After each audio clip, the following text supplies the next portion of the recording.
Final Destination is a 2000 horror movie directed by James Wong, starring Devon Sawa, Ali Larter, and the late great Tony Todd. It poses the idea that death has a predetermined design for everyone, and then asks, would anyone be able to defy their fate, and if so, could they do it without retaliation? There are 6 films in the franchise, of varying quality, with a future 7th movie announced for a 2028 release date. Their varying quality is actually what brings us here today. Yes, the spectacle of their elaborately grisly death scenes helped propel the series into the mainstream consciousness and gave them staying power.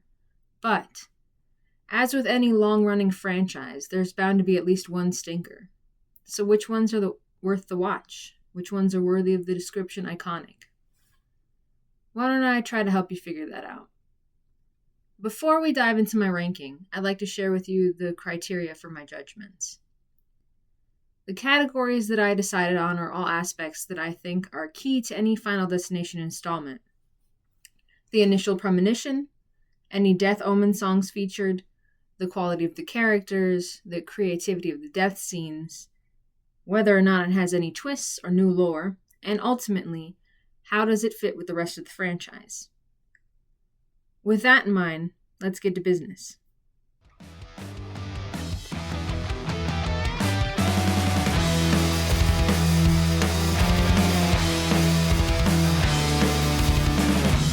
Welcome to the night. Sweat from your fear. There's no escape.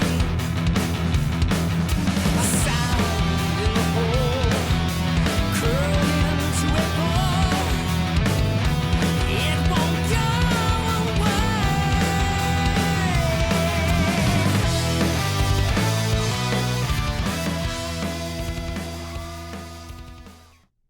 Number 6, Worst of the Worst is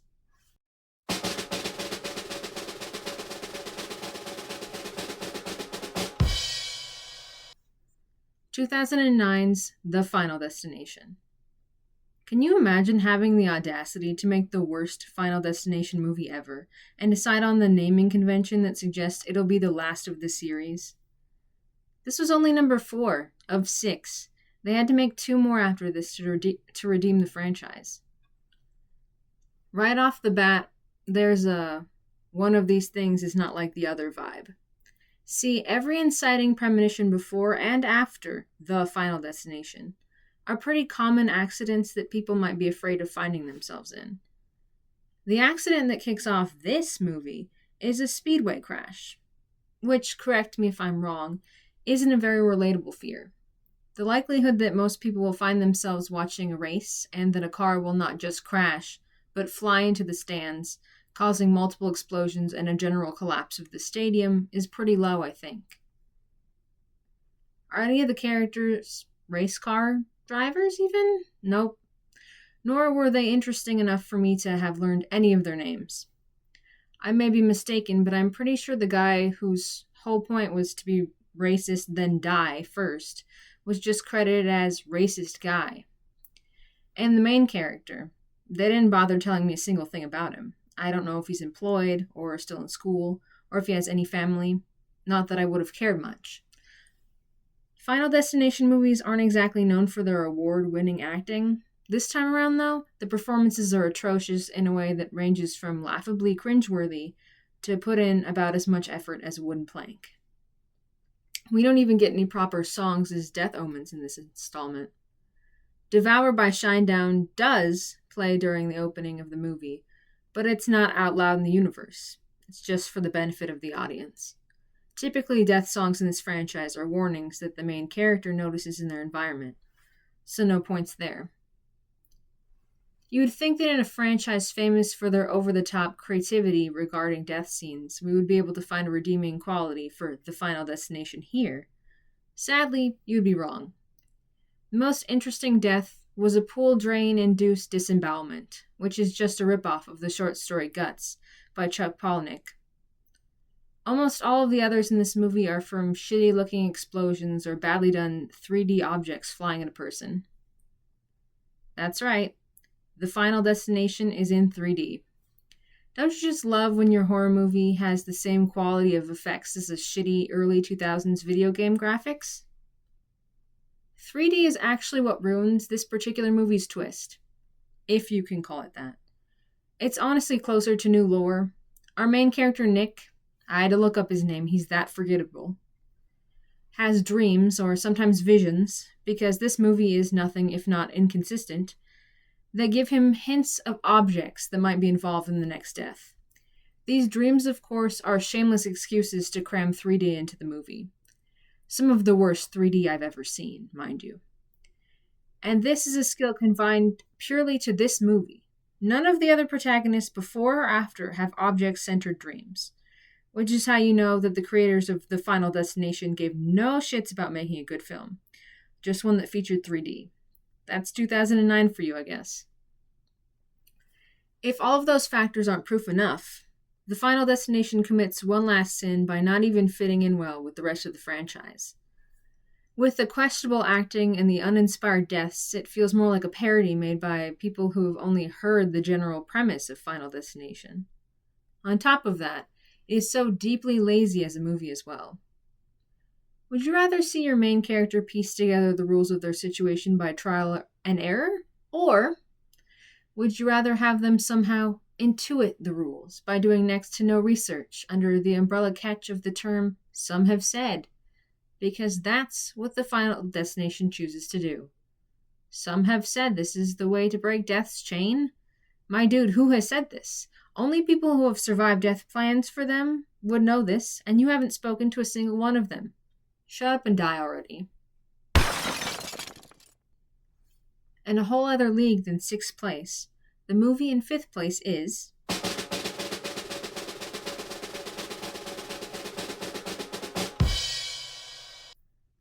Final Destination 2. Hope I didn't lose any points with anybody over that decision. It is iconic in several ways, the deaths being a major factor of that. Nobody will ever look at a log truck the same way ever again. Probably even for people who haven't seen the whole movie. But I do have some complaints that drag it down the list. A main criticism I have is with the characters. Granted, they're nowhere near as bad as the movie I just discussed, but they still feel flat compared to what I know this franchise is capable of. There isn't much to know about our main, Kimberly, except that she was about to go on spring break with her now deceased friends. And our other lead, Thomas, is a highway patrol officer who gets overly invested in Kimberly safety-wise and romance-wise way too quickly, considering the day of the accident is their first meeting. I guess the trauma bonded them together, but I don't want to give this movie any excuses for its laziness on that front. They also made the decision to kill off the only survivor of the original movie, Clear Rivers. Bold of them for sure. You could say it was trying to send a message that no one is truly safe, but the way they go about it feels a little disrespectful to me. Clear doesn't even get her own individual death scene.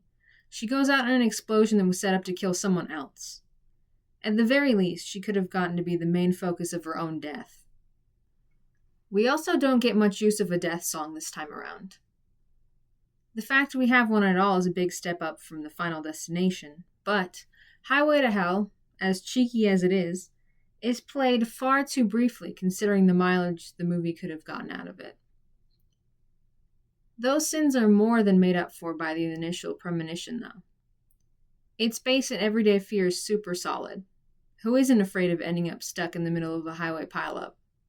You don't even have to drive yourself to worry about it. Passengers are far from safe in this movie. The only thing better than the premonition are the twists. Via the coroner, and most iconic character of the series, William Bloodworth, we find out that a way to escape death is through new life, meaning that if you die and come back, death's chain is broken. Then on top of that, while our cast of characters are discussing how coincidental it is that they've all had experiences where they've come close to death but not been taken, we find out that any time death is messed with, like with these premonitions that cause people to cheat it, there are ripples that cause a domino effect in the rest of the world. Essentially, one small incident can ruin Death's design, and sometimes he has to work overtime trying to clean up his mess. hence why there are so many Final Destination movies. Both of these info drops end up being essential pieces of lore that affect later films in the franchise. Fourth place was something I debated for quite a while. The last film I talked about and this one are honestly pretty evenly matched to me, but my judging criteria helped me put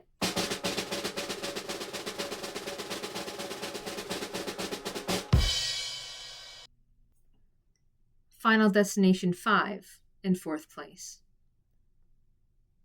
There are just a few key elements that help tip my scoring for it a bit higher than the second movie. Let's get into why. One of the scale-tipping factors for me was the initial premonition scene. I have a pretty big fear of bridge collapses. I've seen too many videos of how wobbly they get when the structure starts to give in. They do the bridge collapse scene pretty well. Dust in the Wind by Kansas glitches on the radio. Anticipation is built up while you watch the cast scatter through the falling wreckage and debris, being picked off in increasingly nasty ways. The characters also have a little bit more going for them. All of the survivors being co-workers gives the movie a more natural reason for them all to keep in touch. We also get to know a tiny bit more about our main character Sam. That he may be working at this office, but he's also a chef with an offer to take an internship in France, which might be putting his relationship with his girlfriend Molly at risk. And when faced with the looming threat of death, does any of that matter as much as they thought it did? Their storyline is sort of mirrored in a twisted version by what happens with their co-worker Peter and his girlfriend Candace. Things are looking up for them. He's fine where he is at their job. She's a talented gymnast with a championship coming up. But unlike Molly, Candace is a part of Death's design, and her death leads Peter down a spiral of grief that drives him to lengths of possible murder. The exception to the rule of having some pretty decent characters is the casually racist misogynist, of course. But the way he bites it is deservedly gnarly, so. First, Death teases him with the threat of fire, then gives him a taste of pain to come by dumping him onto the floor so that he's lightly skewered by acupuncture needles, and finally finishes him off by dropping a Buddha statue that he had mocked earlier right onto his head, crushing it like a melon. And that's not even the harshest death. This movie did for LASIK eye surgery what Final Destination 2 did for log trucks. But my favorite, or rather, the one that is the most uncomfortable for me to watch, is the gymnastics one. It's the perfect mix of Rube Goldberg-esque Final Destination nonsense, with the million steps it takes to actually set up the death, and devastating to see, with Candace's spine and bones all bent back from her bad landing like a human pretzel. Imagination was present here. It was also very much present in the twists. We get two this time around. One being added lore on how to cheat death. If you're willing to take a life, you get the amount of years that person has left. It's a pretty big gamble, since there's no sure way of knowing how long anyone has, but desperate times call for desperate measures. Final Destination 5's second twist comes in the form of a reveal. At the end, right when it looks like our happy couple Sam and Molly are finally in the clear, a scuffle breaks out on the flight to Paris they were boarding. A scuffle between two very familiar high schoolers meant to be on a school trip. Alex and Carter from the original Final Destination movie. Which means that not only is this plane going up in flames in a few moments, but Sam being on this flight is why it goes down. And of course, that Final Destination 5 is a prequel. It's such a fun way to drop that information on the audience. Doesn't change or ruin any of the pre-existing lore or stories either, so that's a huge plus. In that way, it's very respectful of the franchise that's already been built. The people that made it put actual effort into reviving the series after the dumpster fire of the fourth movie. This choice might be a little controversial, but my pick for third place is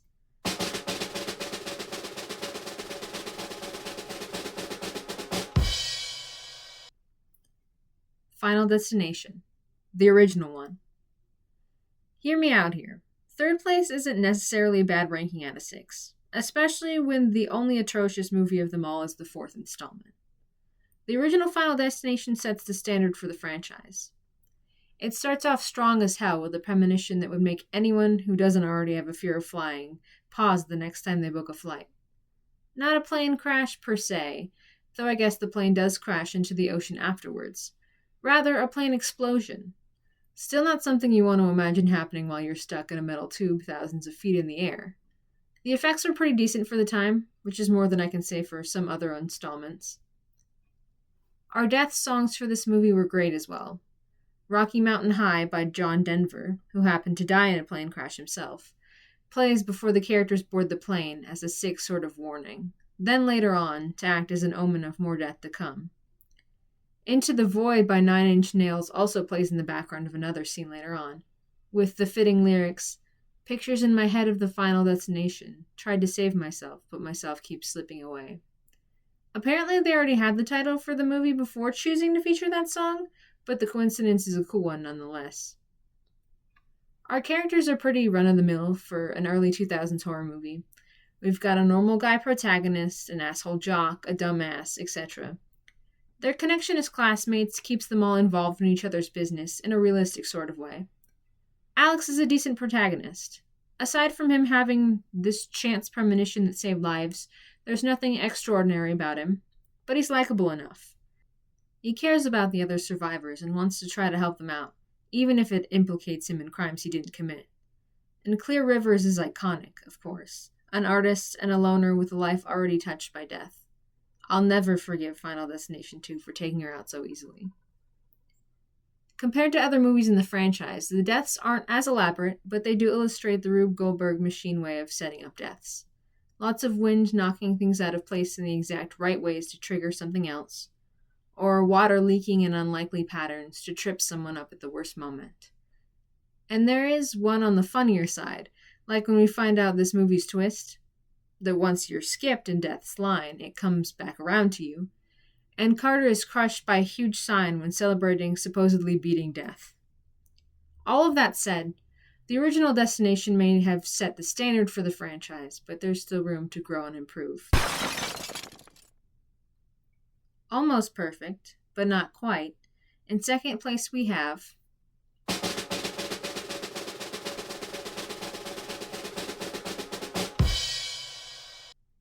Final Destination 3. I don't think this is too wild of a pick. Maybe the fact that I have it in second place and not first is what will cause a stir. When I ran a poll on Tumblr trying to gauge public opinion, this seemed to be most people's favorite. I know it was mine for a while. Really helps that it starts out with a fun setting and a strong premonition. Most people have been to an amusement park, and even if they haven't, they have some sort of idea what one is like, and the inkling of an idea that a quick pop-up event might not have the most sound construction when it comes to the rides. People love roller coasters, but nobody wants to die on one. The use of a roller coaster also gives the movie a chance to get in a cute little joke during one of the death scenes, playing Love Roller Coaster by Ohio Players. In terms of death scenes, Final Destination 3 definitely makes the deaths and the premonition look preferable to what actually happens to the characters. I would much rather fall off a roller coaster than become Pinhead via a nail gun, or slowly be cooked alive by a tanning bed with a sick sense of humor, of which this movie has quite a bit of. That scene I just mentioned, with the girls in the two tanning beds, side by side, transitions beautifully into their funeral with their coffins side by side. Super fun. Less impressive, but still interesting, is the new lore introduced by this installment. In the previous movies, if they've been paying enough attention, characters have been able to try to notice signs of when or how a death will occur. This time, because our main character is the photographer for her school's yearbook, has a camera raring to go, and by checking the pictures she took pre-accident, we find out that if photos are taken before these kinds of disasters, they will hold clues to the death of the person pictured. This isn't carried on to later films, mostly because it wouldn't make sense for every lead to have a connection to a camera, but it helps set this particular movie apart in a unique way. Speaking of unique, and who knows, maybe people would disagree with me on this, but I think one of this movie's strongest points is how it takes some pretty archetypal character concepts and gives them a bit of unique pizzazz. Yes, We have two sparkly, self-chanting popular girls, but they're also music snobs. They turn up their noses at the Celine Dion and Britney Spears CDs, only to turn on a compilation of 1970s hits.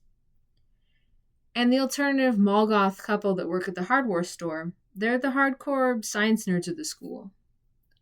Those aren't huge swerves, I admit, but when you've watched enough horror movies, you get used to cliches, and I enjoyed how Final Destination 3 subverted some of them while sticking true to what kind of film it knew it needed to be. Finally, not only the last, but also the best, first place goes to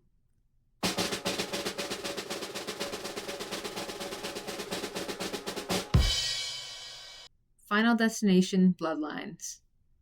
Before you call me out for recency bias, I will let you know that I rewatched the whole series and still came to this conclusion.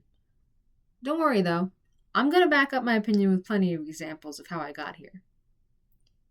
While it might not immediately seem the most relatable, the structural collapse of the Skyview, a building similar to Seattle's Space Needle, is terrifying.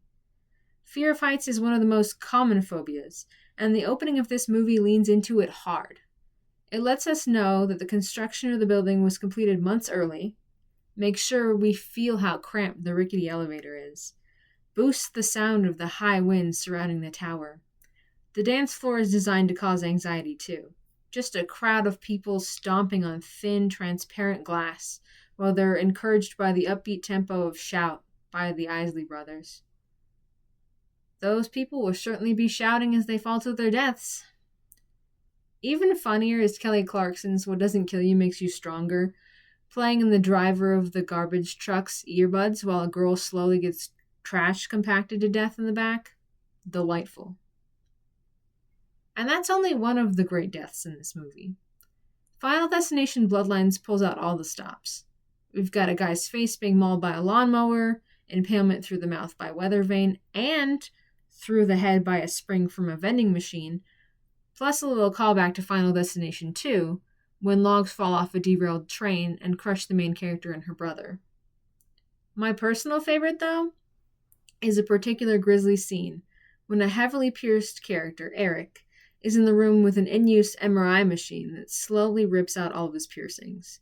Nose, nipples, dick, the whole works. Then sucks him in, folds him in half, and basically slices him clean through with help from a wheelchair. Chef's kiss of a scene. What really makes these deaths hit so hard too is that the movie puts in quite a bit of effort to try to get you to care about these characters. It's entirely centered on one family, hence the name Bloodlines. There are some cracks there, some trauma passed down through the generations. The grandmother, who was the one who saw the original premonition, became so paranoid about death that she lost her daughter and son to foster care services. This left a lasting effect on them too, of course. The son went on to have 3 kids that he tried to give a better life than the one he'd had, but the daughter was plagued by her own paranoia from her upbringing, and ultimately decided that her own daughter and son would be better off without her. Our main character is her daughter, Stephanie, who has also fallen out of touch with her family while off at college, but is forced to reconnect when she starts seeing the premonition that her grandmother saw all the way back in 1969. It's actually one of the twists, I suppose. Her grandmother, Iris, has been hiding out in a fortified cabin all these years, staving off death, but with her cancer diagnosis, death gets to move on down the line to the rest of the family now. Less of a twist and more of lore, using the logic that earlier movies set up, we sort of learn that perhaps all of the other accidents that have been happening in the franchise have been domino-affected into motion by Iris cheating Death all that time ago, and Death needing to set things right. They also finally let us know the backstory behind Tony Todd's character, William Bloodworth. He was there the day of the Skyview collapse, only a little kid, and Iris' warnings saved his life. The reason he was so knowledgeable about the workings of Death was because he was on Death's list, and he'd had so much time to observe Death's workings, as it picked off the others that weren't meant to live. Because of his backstory, this movie also got to feature Tony Todd's last on-screen appearance, which was really special to witness. If I had to pick a Final Destination installment that felt the most like it loved being part of the franchise, Final Destination Bloodlines would be it. You know what I mean? There was care and respect for what it came before put into this one. All of the lore used in it is something we've learned along the way. When it's self-referential, it isn't mocking, it's fond. I can't imagine a better way to round off the story. Of course, a 7th movie is currently in the works, so let's see if I'll have to end up eating those words, or if yet another horror movie franchise will embarrass itself with the helping hand of Hollywood's thirst for sequel money. Was Final Destination the best horror movie franchise? Not quite. But I will say, it was definitely one of the most entertaining. It helped define an era, too, painting the 2000s horror scene with a bit of sleaze and an extravagant layer of gore that it needed. They're also great films to put on for a movie night. Seeing other people's reactions is half of the fun. In fact, one of the reasons why I was motivated to make this episode was because friend of the pod Bree was watching the movies at the same time as me, and tossing our thoughts back and forth was so much fun. So when she heard this was one of my ideas and was stoked, I had to do it. Never underestimate what encouragement that excitement from a friend can bring to creative projects. Thank you so much for listening. Let me know what else you'd be interested in hearing me talk about. Maybe more horror? Come find me on Tumblr under the same name if you feel like it, or on Letterboxd. I'm the Plasma Pool over there. And please, everybody, when you're on the road, make sure to avoid logging trucks.